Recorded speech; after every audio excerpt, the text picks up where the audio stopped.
Again, John Berry, Kenilworth. Let's see, 1140. In the name, there's no Whistler. Whistler was kicked out this year. But since we're on 1140, what did DeCotiis do for $168,000? 1140 on the bottom of page 5, John Berry did mention about DeCotiis Fitzpatrick, no more Whistler.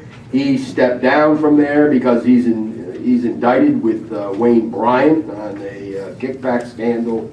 They plead not guilty right now, but this is what we come from DeCotiis Fitzpatrick. I've talked about them before. But along with this one, and on page 8, there was item D on page 8. There was another one, Total Turf Golf Services for renovating holes for $306,000. That's, this is interesting because you take the $306,000 there, you take the $168,000 there, you're talking about at least $450,000 to $500,000 expenditure just in this agenda alone.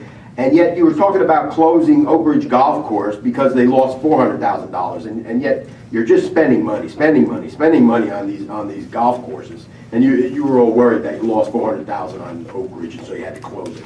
Attempt to answer the questions that were put forward there, and I'll start with the resolution 1140, which is about the DeCotiis and the golf course operations and development. Al. Through you, Mr. Chairman, I'd like to ask Armando Sanchez, our Director of Golf Operations, to respond to that question. Through you, Mr. Chairman, for the last 2 years we've been working with DeCotiis Fitzpatrick, and in 2009 their work was being done for the privatization of our golf operations. They were writing the RFP as well as the negotiations with Kemper Sports. This past year we actually were working on the MOU and the agreement, the 20-year agreement with the New Jersey State Golf Association, as well as agreements with Kemper Sports and TaylorMade, which is another 5 years, as well as the last few months we've been solidifying our alcohol permitting for the next year, as well for ABC, through ABC, which again, all of these are going to have direct impact on our revenues for going forward. So.